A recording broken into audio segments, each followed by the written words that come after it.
साहब, मजदूर भूखे हैं। कई दिनों से अनाज नहीं मिला। अगर आप थोड़ा दया करें। दया, ये सब तो किताबों में अच्छे लगते हैं। मुझे सिर्फ मुनाफा चाहिए। इंसानियत मेरी तिजोरी में नहीं भरती। बारिश होने के कारण हरिया की हवेली में पानी भर जाता है, जिससे उसका पूरा महल डूब जाता है।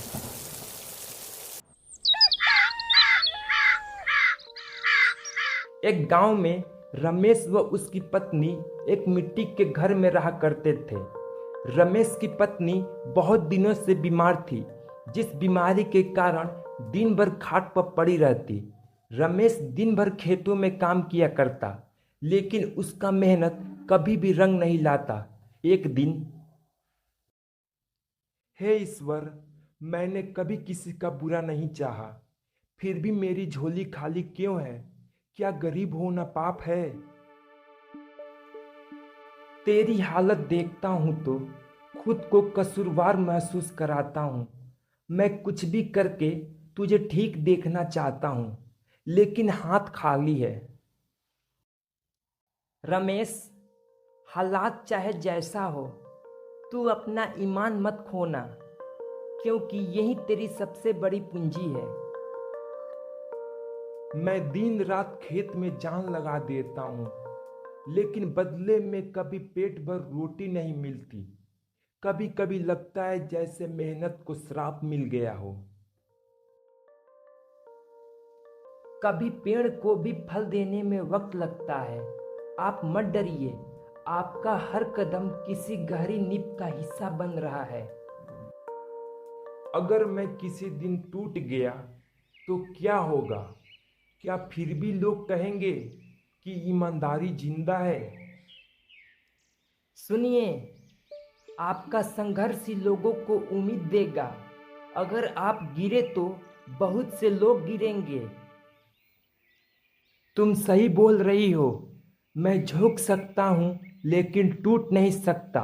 जब तक सांस है, सच्चाई के साथ खड़ा रहूंगा।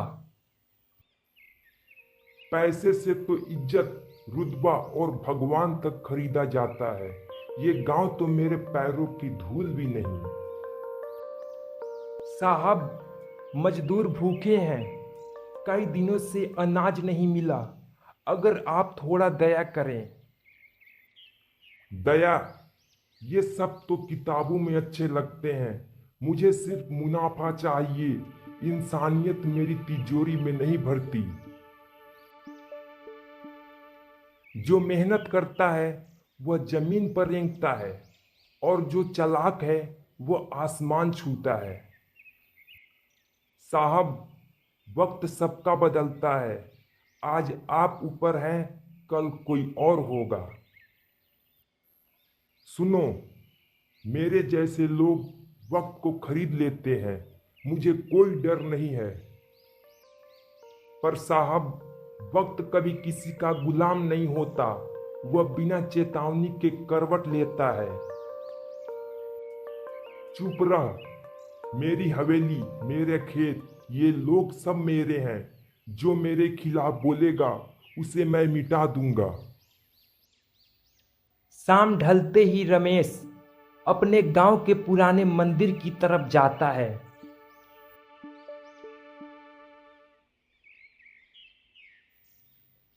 तभी रास्ते में उसको गांव के पंडित जी दिखाई पड़ते हैं।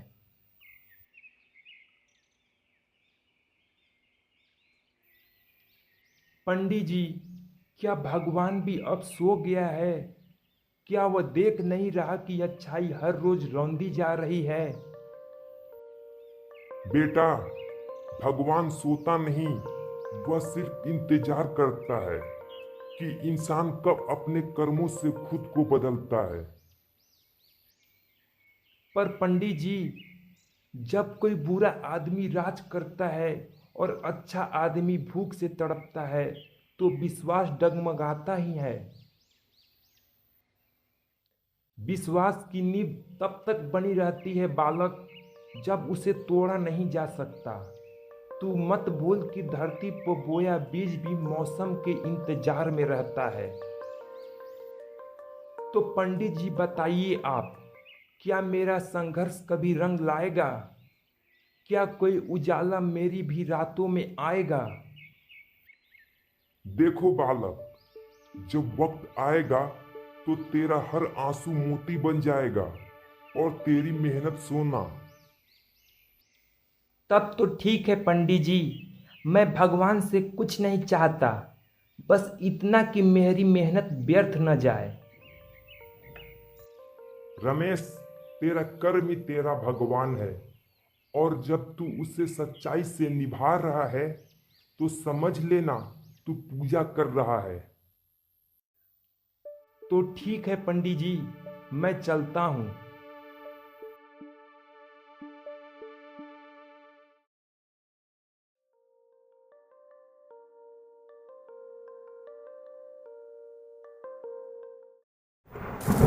रात होते ही बहुत तेज बारिश शुरू हो जाती है।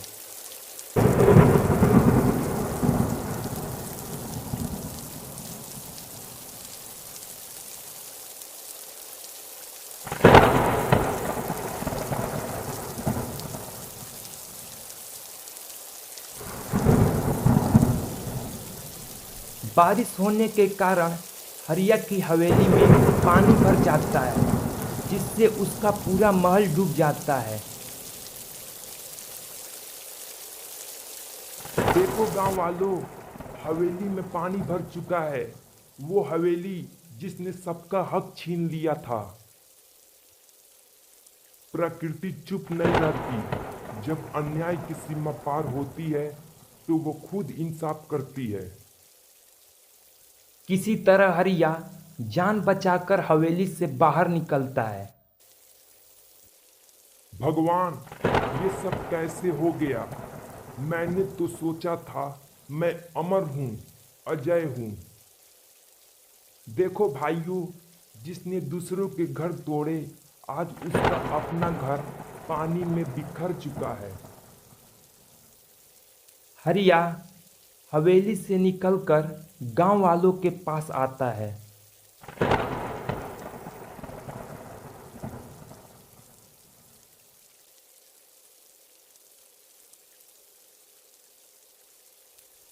मैंने कभी सोचा नहीं था कि मेरी ताकत एक पल में मुझसे छीन ली जाएगी। तूने ताकत को डर समझा और दूसरों की चुप्पी को कमजोरी, आज समझ गया होगा। गांव वालों, मुझे सिर्फ एक मौका चाहिए, शायद कुछ सुधार सकूं। जो दूसरों का दर्द नहीं समझता, उसका अंत यही होता है, अकेला, लाचार और पश्चाताप में डूबा।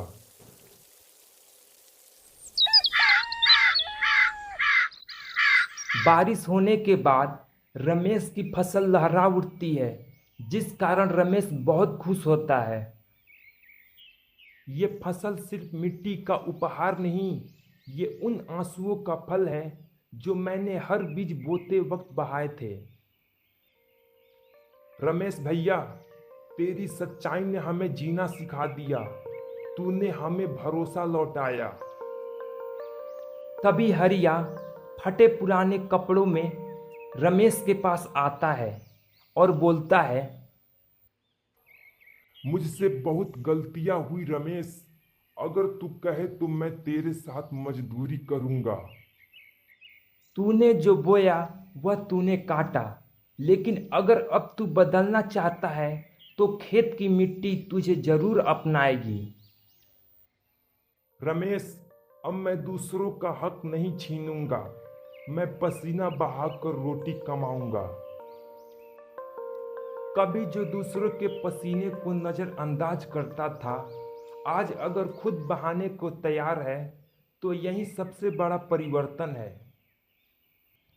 भाइयों, आज इस गांव में न्याय हुआ, बुराई झुकी और अच्छाई खड़ी हो गई।